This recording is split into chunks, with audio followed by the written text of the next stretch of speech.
चलो इसको इसको बताओ, इसका क्या आंसर होगा, तुरंत तुरंत बताओ, फास्ट। क्या होगा? हैं?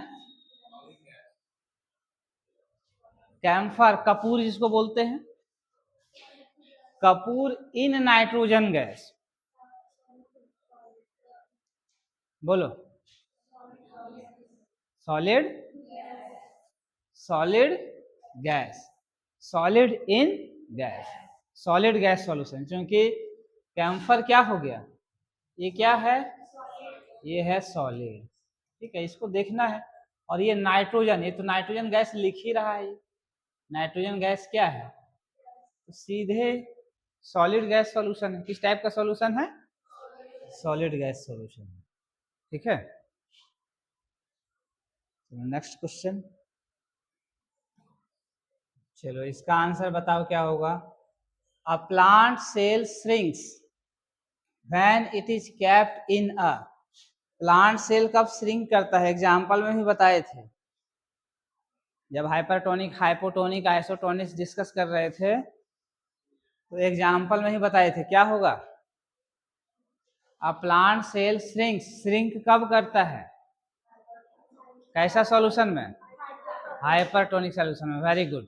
ठीक है, श्रिंक करने का मतलब क्या हो गया कि जो सेल है उससे सॉल्वेंट जो है वो बाहर की ओर जाएगा। ठीक है, तो सॉल्वेंट का मूवमेंट किधर से किधर होता है, ऑस्मोसिस समझते हो, तो ये सब बस ऑस्मोसिस ही, मेन कंसेप्ट ऑस्मोसिस है, उसी से ये सारा चीज डील होता है। ठीक है, तो सेल में लिक्विड ज्यादा है, सॉल्वेंट ज्यादा है, उससे किधर जाएगा, जिधर सॉल्यूट का मात्रा ज्यादा होगा मूवमेंट, यानी कि हाइपरटोनिक सॉल्यूशन। तो करेक्ट आंसर क्या होगा, हाइपरटोनिक सॉल्यूशन। ठीक,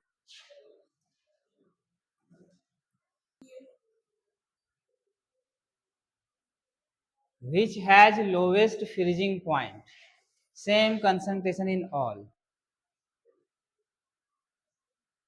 which has lowest freezing point, बोलो। लोवेस्ट फ्रीजिंग पॉइंट मतलब क्या हो गया, किस सॉल्यूशन का फ्रीजिंग पॉइंट सबसे कम है, कौन सा सॉल्यूशन का फ्रीजिंग पॉइंट सबसे कम है। ठीक है, कहने का मतलब क्या हो गया कि किसमें, ये चार ऑप्शन जो दिया हुआ है, ग्लूकोज है, NaCl, K2SO4, CaCl2, किसके लिए TF मिनिमम होगा। ठीक है, TF मिनिमम होगा। फ्रीजिंग पॉइंट ऑफ सॉल्यूशन को किसे डिनोट करते हैं, TF से डिनोट करते हैं ना, तो TF बताना है कि मिनिमम किस में होगा, freezing point of solution minimum किस में होगा।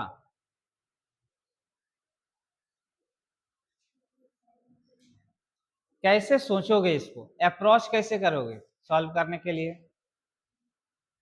फ्रीजिंग पॉइंट ऑफ सॉल्यूशन कह रहा है कि किसका ज्यादा है। ठीक है,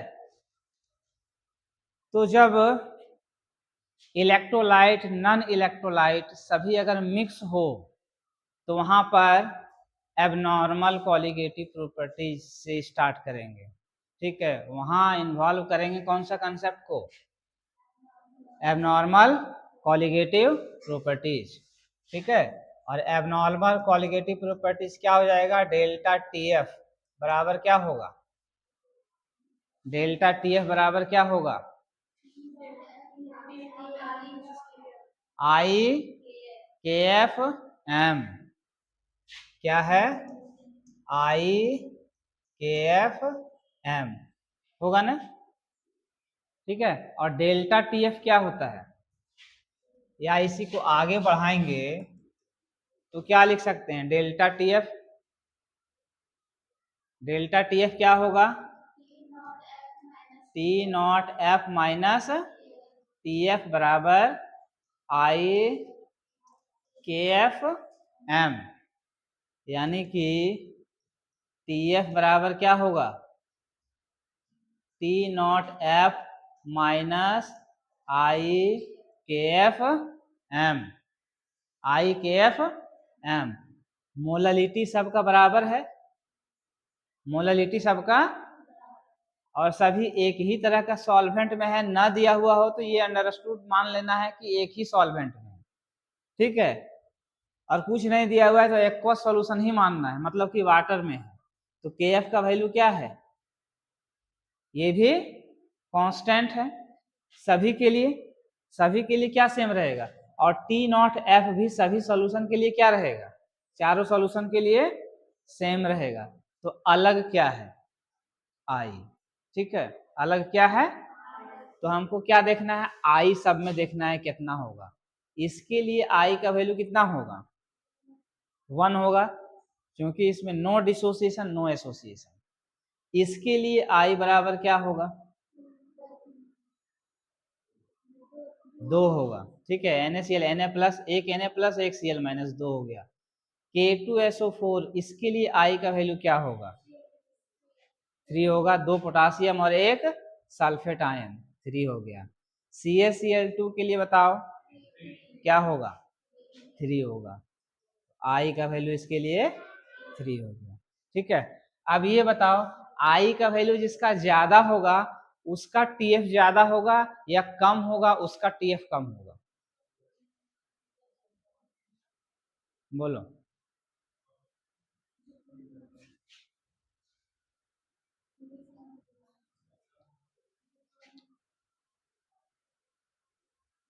I का वैल्यू, I का वैल्यू ज्यादा होगा तब कम होगा कि कम होगा तब ज्यादा होगा, कम होगा तब ज्यादा होगा, और ज्यादा होगा तो इसमें क्या पूछ रहा है, लोवेस्ट फ्रीजिंग पॉइंट, ठीक है, लोवेस्ट फ्रीजिंग पॉइंट पूछ रहा है। तो I का वैल्यू जिसमें हाईएस्ट रहेगा, I का वैल्यू जिसमें हाईएस्ट रहेगा उसी में फ्रीजिंग पॉइंट सॉल्यूशन का क्या होगा, लोवेस्ट होगा, ठीक है। तो हाईएस्ट किस में है, एक ऑप्शन में कुछ गड़बड़ कर दिया है, ठीक है। इसमें दोनों ऑप्शन सही होगा, सी भी सही होगा और डी भी सही होगा। क्यों, क्योंकि दोनों के लिए I का वैल्यू क्या है, सेम है, I का वैल्यू सेम है, ठीक है। अगर इसमें अल्फा का वैल्यू भी अगर दिया हुआ रहेगा तब हम एग्जैक्ट निकाल सकते हैं कि सेम रहने के बावजूद भी जिसका अल्फा का वैल्यू कम है या ज्यादा है उसके आधार पर डिसाइड होगा, ठीक है। तो यहाँ क्या हो जाएगा, सी भी होगा और सी और डी दोनों, ठीक है। ये कहीं पे शायद बोर्ड एग्जाम का क्वेश्चन है ये, या कहीं का क्वेश्चन है ये आया हुआ है, तो क्या होगा, ये दोनों में से सही लगाओगे तो सही हो जाएगा, सिंगल करेक्ट आंसर है तो। और एक से ज्यादा करेक्ट आंसर अगर रहेगा तब तो सी भी होगा और डी भी होगा, जैसे जेईई एडवांस में पूछा जाता है, ठीक है। तो उस केस में क्या होगा, सी भी होगा और डी भी होगा, ठीक है। मिनिमम पूछा जाएगा, मैक्सिमम पूछा जाएगा तो मैक्सिमम किसका होगा, ग्लूकोज का होगा, क्योंकि I का वैल्यू सबसे कम किस में है, ग्लूकोज में है, इसलिए ग्लूकोज का फ्रीजिंग पॉइंट क्या होगा, सबसे ज्यादा होगा ग्लूकोज सॉल्यूशन का। अब ये क्वेश्चन में कहेगा कि लोवेस्ट फ्रीजिंग पॉइंट के जगह पर कह देगा कि depression in freezing point, lowest depression in freezing point, तब क्या होगा, ये वर्ड समझना है, क्वेश्चन क्या कहा जा रहा है, ठीक है। अगर फ्रीजिंग पॉइंट कह रहा है मतलब सॉल्यूशन का फ्रीजिंग पॉइंट देखना है। अगर डिप्रेशन इन फ्रीजिंग पॉइंट कहा जाएगा किसका लोवेस्ट है तब ऑप्शन अलग हो जाएगा, डिप्रेशन इन फ्रीजिंग पॉइंट किसका सबसे लोवेस्ट होगा, जिसका I का वैल्यू लोवेस्ट होगा, डिप्रेशन इन फ्रीजिंग पॉइंट यानी डेल्टा TF। ये अगर पूछा जाएगा कि लोवेस्ट किस में होगा तब क्या देखना, I किस में लोवेस्ट होगा, I का वैल्यू किस में लोवेस्ट होगा, और I किस में लोवेस्ट है, ए में। यानी डिप्रेशन इन फ्रीजिंग पॉइंट के जगह पर क्वेश्चन में अगर ये आ जाए कि डिप्रेशन इन फ्रीजिंग पॉइंट किसका लोवेस्ट है तो ऑप्शन क्या हो जाएगा, ए हो जाएगा, ठीक है। अगर हाईएस्ट फ्रीजिंग पॉइंट पूछा जाएगा तो भी ए होगा आंसर, अगर लोवेस्ट फ्रीजिंग पॉइंट पूछा जाएगा तो सी और डी होगा। या मान लो कि अगर कोई एक और कोई दूसरा सॉल्ट होता है जिसमें आई का वैल्यू 3 से ज्यादा है तो वो आंसर हो जाएगा। समझ गए? चलो नेक्स्ट क्वेश्चन। ये क्वेश्चन देखो, ये सब क्वेश्चन जो है, ये वाला क्वेश्चन जो अभी दिए थे ये जैक का इस बार का क्वेश्चन है, ठीक है। ये वाला क्वेश्चन जो है ये तुम्हारा सीयूईटी का क्वेश्चन है ये, ठीक है। और भी क्वेश्चन होगा सीयूईटी में जो पूछा हुआ क्वेश्चन है।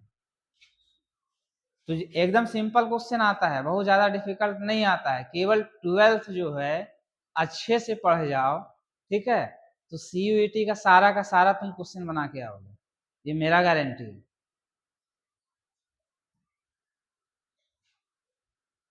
सीयूईटी का क्वेश्चन है,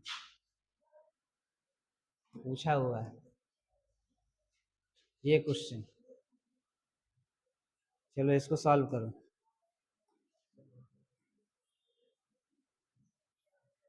The want of factor I for acetic acid in water will be, क्या होगा आंसर?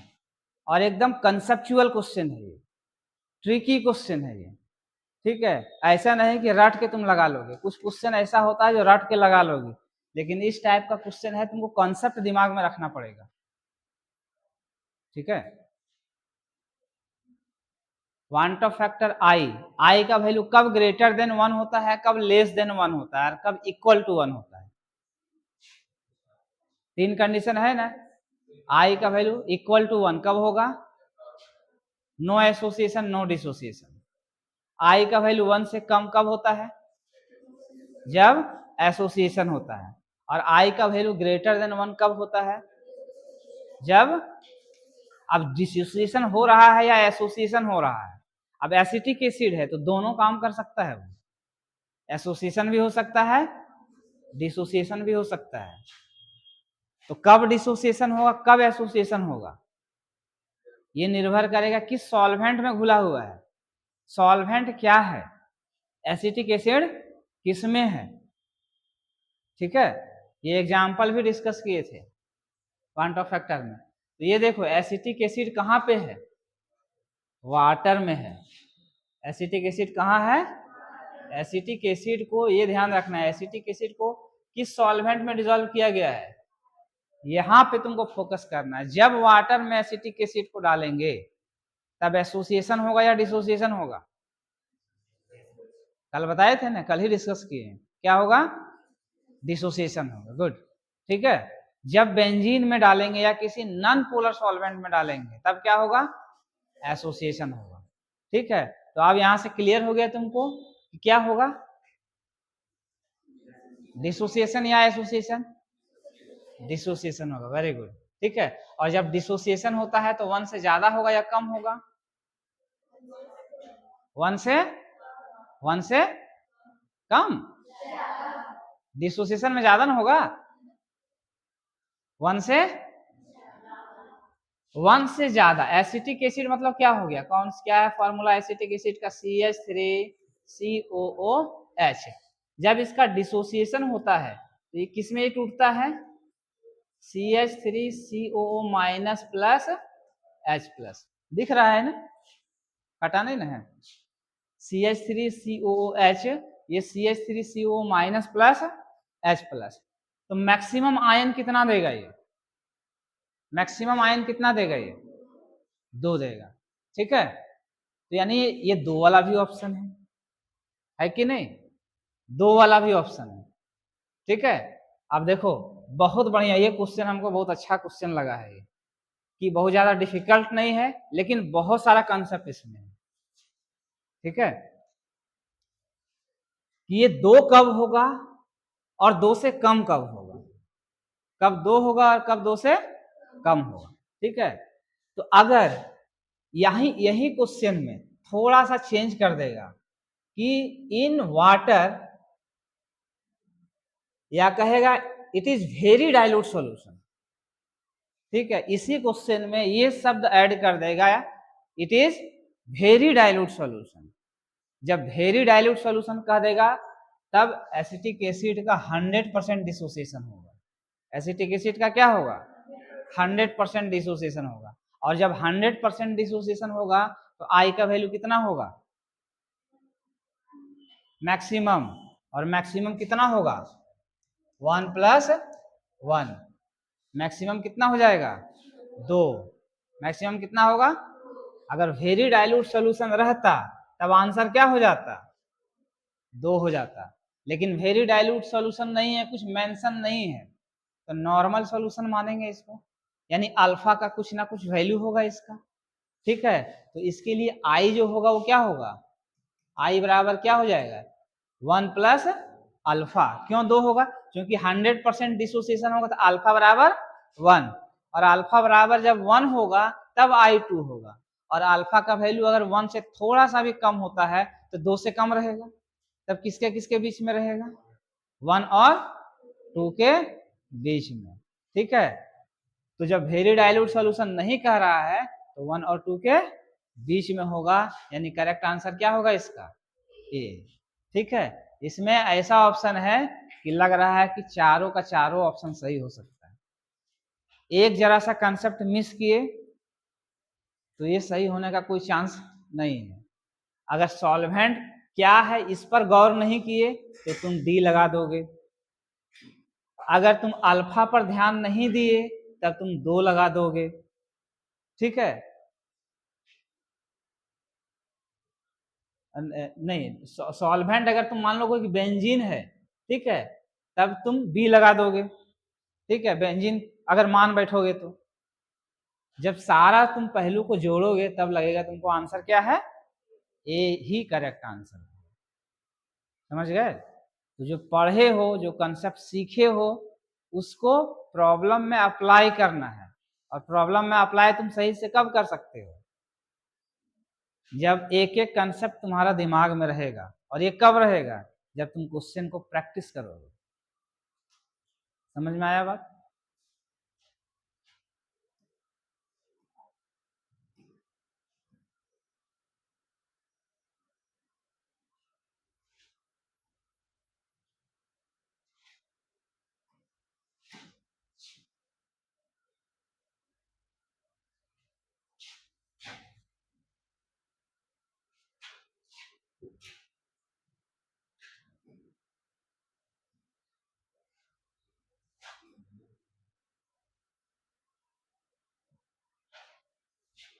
चलो पहले 1 नंबर क्वेश्चन सॉल्व करो, फिर 2 नंबर। जो पिछला जो स्लाइड्स था उसमें कुछ कुछ क्वेश्चन जो छूटा हुआ था, डिस्कस नहीं हो पाया था, उसको डाल दिए हैं।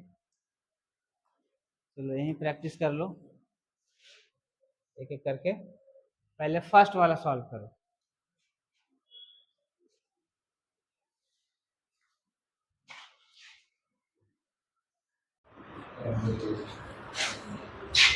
देखो फर्स्ट का क्या कैसे सॉल्व करोगे? पहला नंबर क्वेश्चन,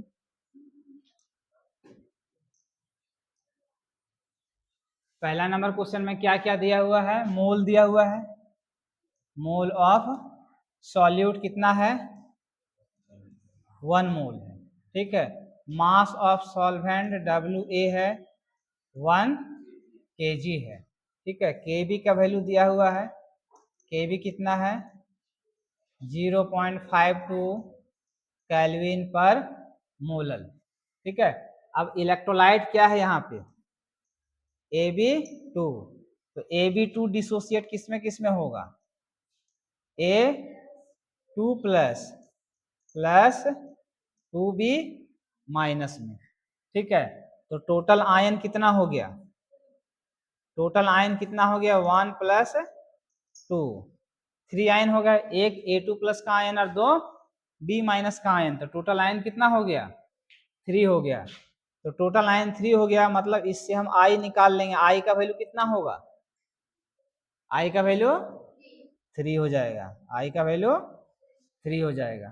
ठीक है, अब क्या निकालना है तुमको?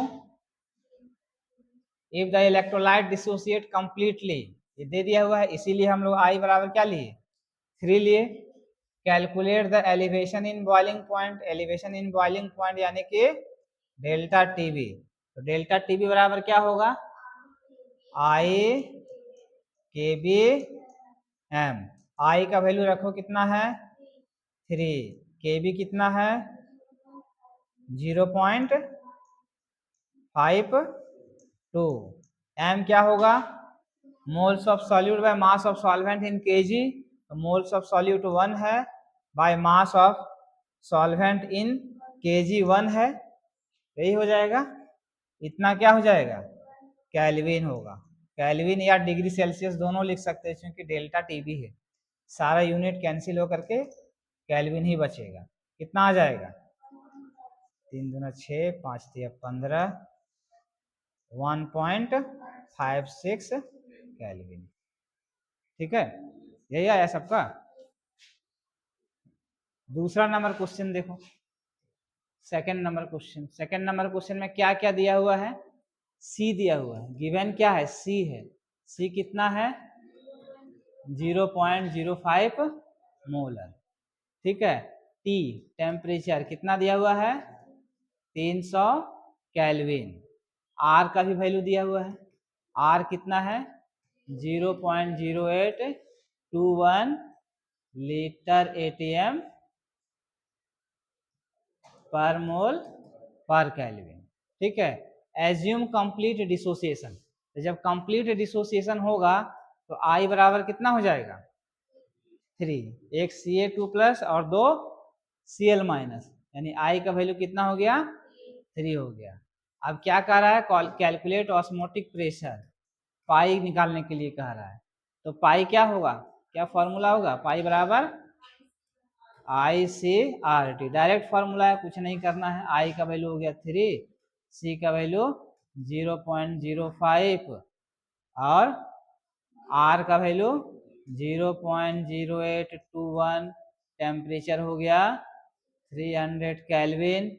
तो सारा यूनिट कैंसिल हो करके, चूंकि आर का यहाँ लीटर एटीएम पर मोल पर केल्विन है, सब यूनिट कट कूट करके क्या आ जाएगा इतना एटीएम। ठीक है, इतना एटीएम में इसका आंसर होगा।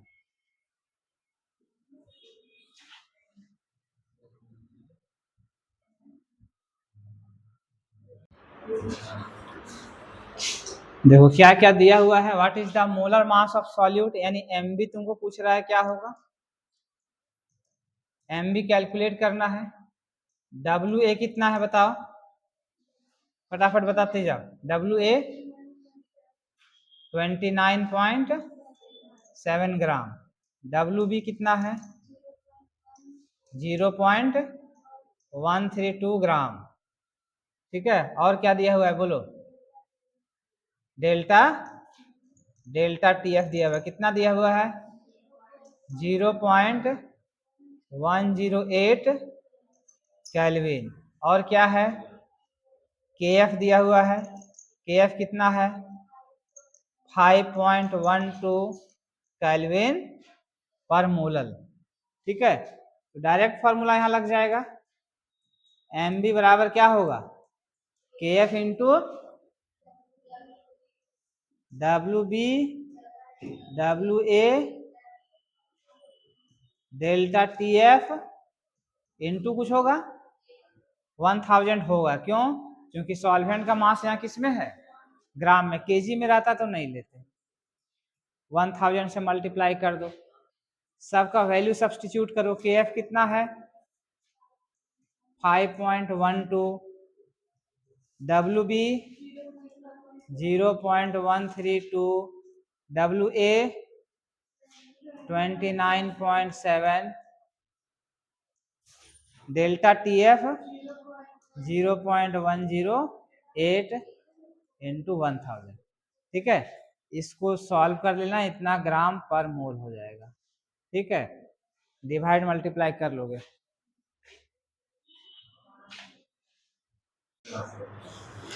हाँ, molar mass non volatile solute का पहले निकालो, कितना आएगा, क्या क्या दिया हुआ है, सॉल्यूट का मास दिया हुआ है डब्ल्यू बी कितना है 45 ग्राम, डब्ल्यू ए कितना है 500, ये 45 ग्राम हो गया solute dissolve in 500 gram of water, ये हो गया 500 ग्राम। डेल्टा टीएफ कितना होगा? डेल्टा टीएफ डायरेक्ट नहीं दिया हुआ है, डेल्टा टीएफ बराबर क्या होता है? T not F minus T F. T not F कितना होगा? 0 का, चूंकि वाटर है सॉल्वेंट, तो टी नॉट एफ कितना होगा? 0 माइनस टी एफ क्या है? माइनस 0.93 डिग्री सेल्सियस है। तो डिफरेंस केल्विन में या डिग्री सेल्सियस में सेम आ जाएगा, मतलब क्या हो जाएगा? 0.93 केल्विन या डिग्री सेल्सियस सेम रहेगा। केएफ दिया हुआ है, केएफ कितना है? 1.86 केल्विन पर मोलल। निकालना क्या है तुमको? एमबी। क्या निकालना है? एमबी। तो एमबी का फॉर्मूला लगाओ डायरेक्ट। एमबी बराबर क्या हो जाएगा? KF W B by W A delta T F 1000 से मल्टीप्लाई होगा क्योंकि सॉल्वेंट ग्राम में है। तो केएफ का वैल्यू बैठाओ, कितना है? 1.86 into 45 divided by 500 into 1.86 into 1000, इतना ग्राम पर मोल। ठीक है, इसको सॉल्व करोगे तो ये आ जाएगा 180 ग्राम पर मोल। कितना आएगा? 180 ग्राम पर मोल। तो मोलर मास निकल गया। टी नॉट एफ क्या होता है? किसका फ्रीजिंग पॉइंट? सॉल्वेंट का, प्योर सॉल्वेंट का। इस सॉल्यूशन में सॉल्वेंट क्या है? सॉल्वेंट क्या है? वाटर का फ्रीजिंग पॉइंट कितना होता है? इसलिए 0 होगा। ठीक है,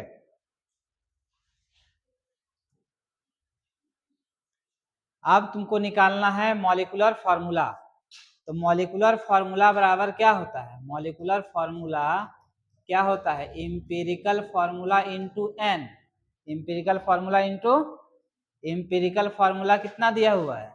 क्या दिया हुआ है? CH2O। तो हमको एन निकालना है। एन बराबर क्या होता है? Molecular formula mass divided by empirical formula mass. Molecular formula mass divided by empirical formula mass. Molecular formula mass तो निकल गया, कितना निकला? 180। और एम्पेरिकल फॉर्मूला मास यहाँ से निकल जाएगा। एटॉमिक मास सबका रखो। कार्बन का हो गया 12, 2 हाइड्रोजन का 2, ऑक्सीजन का 16, कितना हो गया? 6 4 10 30 हो गया। ठीक है, तो डिवाइडेड बाय कितना हो जाएगा? 30। ये कट गया, यानी कितना आ गया? 6। कितना आ गया? 6। तो मॉलिक्यूलर फार्मूला बराबर क्या हो जाएगा? Empirical formula into 6। Empirical formula क्या है? CH2O होल इंटू 6, मतलब क्या हो जाएगा? C6H12O6। C6H12O6, मतलब जो सॉल्यूट है वो क्या है? हाँ, सॉल्यूट क्या है? सॉल्यूट ग्लूकोज है। सॉल्यूट क्या निकल गया? सॉल्यूट क्या हो गया? ग्लूकोज हो गया। ठीक है,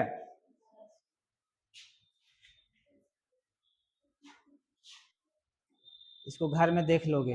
ठीक है, एक और क्वेश्चन बचा हुआ है। क्या कह रहा है? क्वेश्चन क्या है? कह रहा है कि how much ice will separate if a solution containing 25 gram of ethylene glycol in 100 gram of water is cooled to -10 degree Celsius, is cooled to -10 degree Celsius, यानी फ्रीजिंग पॉइंट को डिप्रेस करके -10 degree Celsius कर दिया जाता है। ठीक है, तो डिप्रेशन इन फ्रीजिंग पॉइंट यहाँ एक तरह से क्या दे दिया है तुमको, delta T F. Delta T F कितना है, 10 केल्विन। डेल्टा टी एफ क्या है, 10 केल्विन। ठीक है, तो तुमको क्या कह रहा है, क्वेश्चन को समझो। सबसे पहले कह रहा है कि वाटर है, इथाइलिन ग्लाइकोल क्या होता है, एंटी फ्रीजिंग एजेंट होता है। वाटर को फ्रीज करने से बचाने के लिए इसी को डालते हैं, इथाइलिन ग्लाइकोल को। ठीक है, तो क्या कह रहा है कि वाटर है, वाटर का मास कितना है, 100 ग्राम। वाटर कितना है, 100 ग्राम। अब इसमें इथाइलिन ग्लाइकोल कितना डाला जा रहा है, यानी ये WA है। ठीक है, और WB कितना है, 25 ग्राम। सॉल्यूट है 25 ग्राम, सॉल्वेंट कितना है, 100 ग्राम। अगर इथाइलिन ग्लाइकोल अगर नहीं डालते तो 100 का 100%, 100 ग्राम का 100 ग्राम सभी आइस ही होता। 100 ग्राम क्या होता, आइस होता। लेकिन चूंकि एंटी फ्रीजिंग एजेंट इसमें मिलाया गया है 25 ग्राम, ठीक है, तो 25 ग्राम का कैपेसिटी जितना होगा, जितना को फ्रीजिंग होने से बचाने के लिए, उतना वाटर के फॉर्म में रहेगा, जो बाकी बच जाएगा वो आइस के फॉर्म में रहेगा। तो वही कह रहा है कि कितना आइस होगा। ठीक है, इनका how much ice will separate, कितना आइस बच जाएगा, मतलब कितना पानी को फ्रीज होने से नहीं बचा पाएगा इथाइलिन ग्लाइकोल, अगर 25 ग्राम ऐड करेंगे तो। ठीक है, तो ये कैसे कैलकुलेट करेंगे, ये सिंपल फार्मूला जो डिप्रेशन इन फ्रीजिंग पॉइंट में बताए थे ना, बस सेम फार्मूला अप्लाई करेंगे। डेल्टा टी एफ बराबर क्या हो जाएगा, के F into WB divided by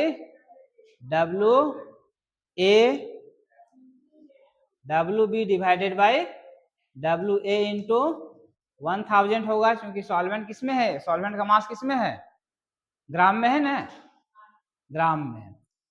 अब देखो हमको क्या निकालना है कि 25 ग्राम अगर इथाइलिन ग्लाइकोल अगर हम लोग ऐड करते हैं, 25 ग्राम अगर इथाइलिन ग्लाइकोल ऐड करते हैं, तो कितना ग्राम वाटर -10 डिग्री सेल्सियस तक फ्रीज नहीं होगा। इस फॉर्मूला से ये निकाल सकते हो। ठीक है, कितना ग्राम वाटर -10 डिग्री सेल्सियस तक फ्रीज नहीं होगा, तो 100 में से घटा देंगे तो उतना हो जाएगा आइस। समझ में आया बात, तो निकालो, सबका वैल्यू पुट करो। डेल्टा टी एफ क्या है, डेल्टा टी एफ कितना है, 10 है, सबका वैल्यू पुट करते जाओ। के एफ कितना है, 1.86, WB कितना है, WB 25, और WA हमको निकालना है, WA निकालना है, मतलब कितना ग्राम पानी के रूप में रहेगा। यहां से WA जो निकलेगा वो क्या हो जाएगा, water will remain in liquid form at -10 degree Celsius. ठीक है, इंटू 1000, तो WA बराबर क्या हो जाएगा, 1.86 इंटू 25 इंटू 1000 डिवाइडेड बाई 10, इतना ग्राम। ठीक है, तो मास ऑफ आइस कितना हो जाएगा, देयरफॉर मास ऑफ आइस बराबर 100 माइनस 1.86, ये एक जीरो कट जाएगा, तो लिख लो कितना हो जाएगा, 100 से मल्टीप्लाई होगा तो क्या हो जाएगा, ये 186 इंटू, उल्टा तो कर दिए क्या,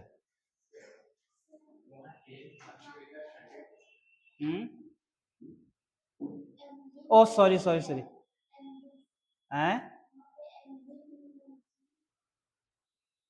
10 क्या क्या बोली, मोलर मास ऑफ हाँ कुछ तो लग रहा है छूट रहा है।